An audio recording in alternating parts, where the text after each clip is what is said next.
أعوذ بالله من الشيطان الرجيم بسم الله الرحمن الرحيم السلام عليكم ورحمة الله وبركاته. Mengapa kita membahas sihir dan hasad ini?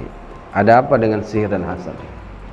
Beliau ingin menyampaikan tujuan-tujuan daripada pembahasan sihir. Kenapa kita mesti membahas sihir? Kenapa kita membicarakan tentang sihir? Alasan yang pertama, sihir adalah perkara yang berbahaya, Nah, ini saya kira biasa ini, Artinya kita memahami. Di dalam Al-Quran Allah Subhanahu Wa Taala berfirman, "Waja'u bisihrin azim." Mereka mendatangkan sihir yang sangat besar. Jadi Al-Quran sendiri memberikan sifat terhadap sihir ini sesuatu yang luar biasa. Nah, artinya kita tidak boleh memandang ringan atau memandang remeh tentang perkara sihir. Kemudian sihir merupakan ilmu yang memiliki prinsip-prinsip dasar. Artinya yang beliau maksud di sini adalah sihir itu seperti ilmu apapun yang ada di dunia ini. Dia ada kaedah-kaedah, ada rumus-rumus, sehingga bisa dipelajari. Jadi sihir itu bukan ilmu yang tiba-tiba datang, diilhamkan atau diberikan kepada seseorang melalui ilham, tidak. Tapi dia memang dipelajari.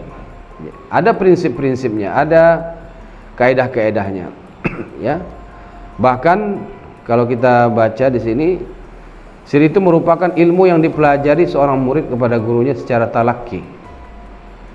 Jadi kalau kita bertalaki dalam ilmu-ilmu keislaman, tukang sihir itu juga mereka bertalaki kepada guru-guru mereka. Nah, berdasarkan firman Allah Subhanahu Wa Taala, "Walakinna asyayatina kafaru yu'allimuna an-nasa as-sihra." Tetapi setan-setan itu kafir yang mengajarkan sihir kepada manusia. Jadi kalimat yu'allim di sini kalau kita ambil dari masdarnya itu ta'lim. Ta'lim itu belajar. Ta'lim itu ada guru, ada murid, Jadi sihir itu seperti ilmu. Jadi sihir itu ilmu.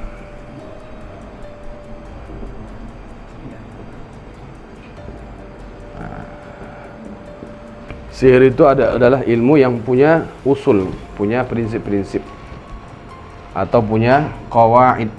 Dia punya kaedah-kaedah, ada rumus-rumus. Jadi yang namanya pendidikan, ada guru. Yang namanya pendidikan atau ta'lim tadi,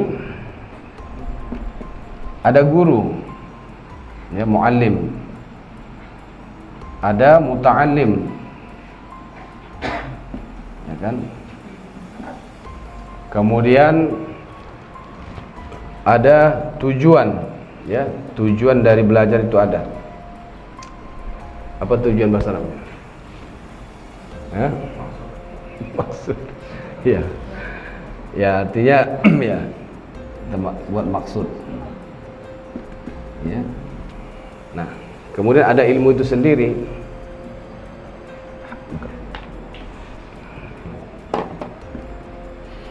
Al-hadaf, Jadi di sihir itu kalau dia ada kaedah-kaedahnya, maka dia juga ada guru. Nah, kalau di sini berarti gurunya siapa? Setan. Muta'alim siapa? Sahir, tukang sihir. Tujuannya tergantung apa tujuan dia belajar sihir. Jadi sihir merupakan ilmu yang memiliki prinsip dasar, ada kaedah-kaedahnya. Jadi ilmu ini hanya dapat dipelajari langsung daripada tukang sihir. Kemudian Sihir belum mendapatkan perhatian khusus untuk dikaji dan diteliti secara mendalam. Jadi masih banyak hal-hal yang perlu dikaji daripada ilmu sihir. Ya, tidak seperti hal-hal lain dalam Islam, ya, seperti di sini dijelaskan. Kalau masalah kesesatan yang lain seperti kesesatan Syiah, Qadariyah, Jahmiyah dan sebagainya, itu para ulama sudah mematahkan syubhat-syubhat mereka. Artinya mereka sudah membahas, ya, bagaimana kesesatan-kesesatan, aliran-aliran sesat di dalam Islam. Tapi mengenai sihir belum mendapat perhatian khusus. Walaupun kita melihat banyak literatur yang membicarakan persoalan sihir, ya kan? Yang paling kita kenal adalah bukunya Syekh Wahid Abu Salam Bali, ya kan? Tapi masih banyak, ya, kekurangan-kekurangan yang belum disertakan atau dimuat di dalam buku-buku beliau. Nah, kemudian kenapa kita mesti memperhatikan sihir ini? Ya, karena musuh-musuh Islam di seluruh dunia menggunakan sihir.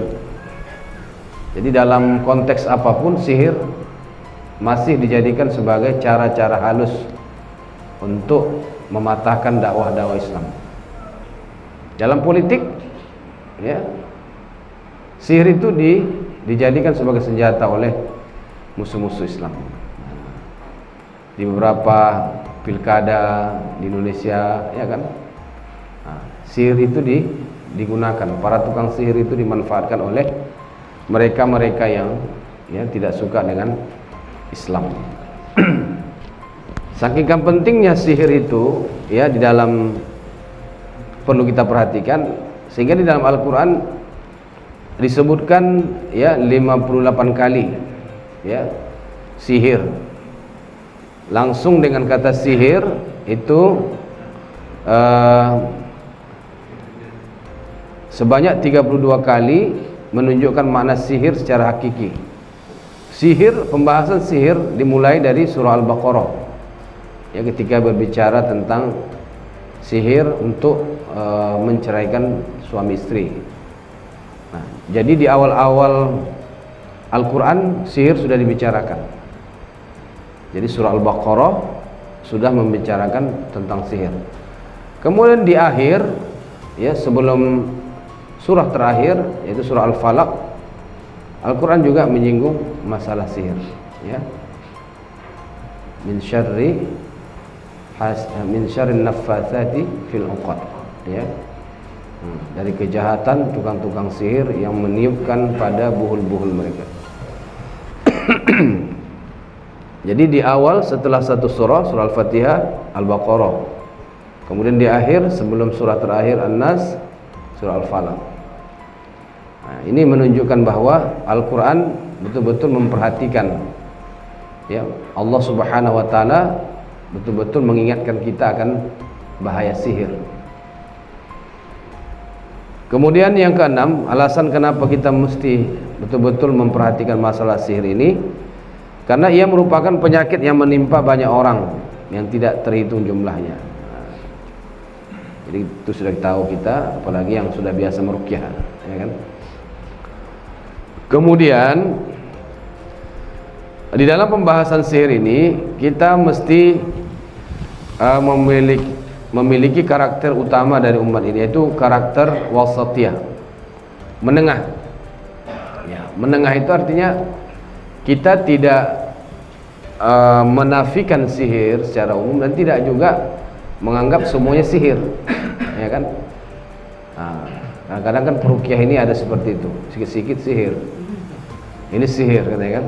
Nah, padahal belum tentu sihir, ya kan? Nah, jadi kita ambil sikap moderat, menengah. Harus buktikan itu sihir atau tidak. Ada juga orang yang menolak sama sekali, nggak ada itu sihir.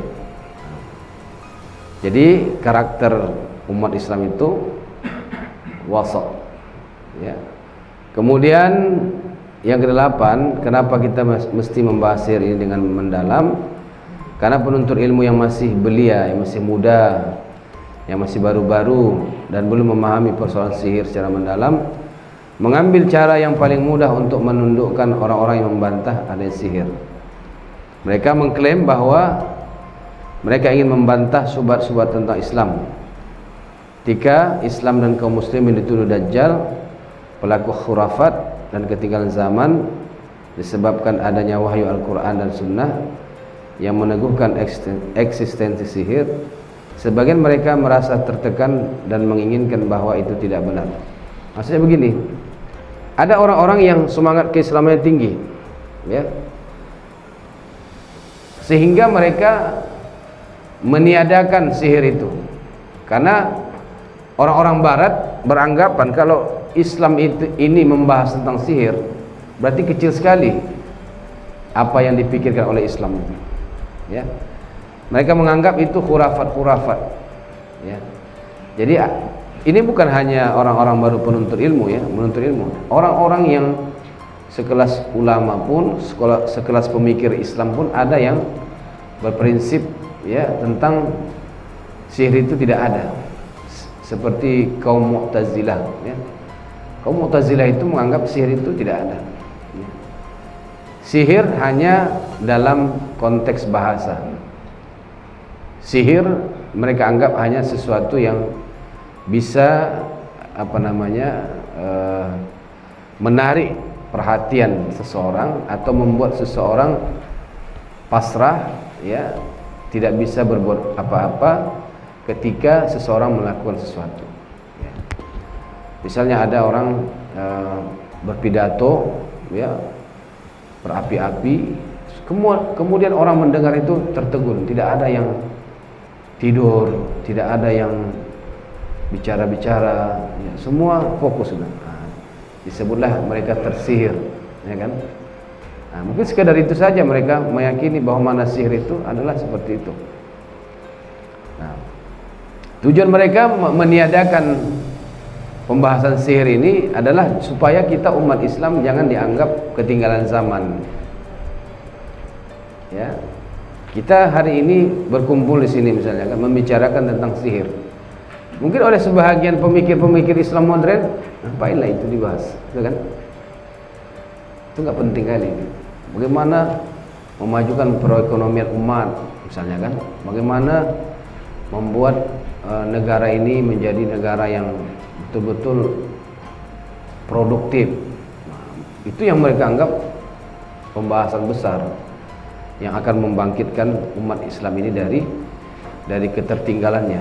Tapi kalau kita membicarakan jin, sihir, ain, ya kan, itu dianggap sesuatu yang sangat sepele gitu.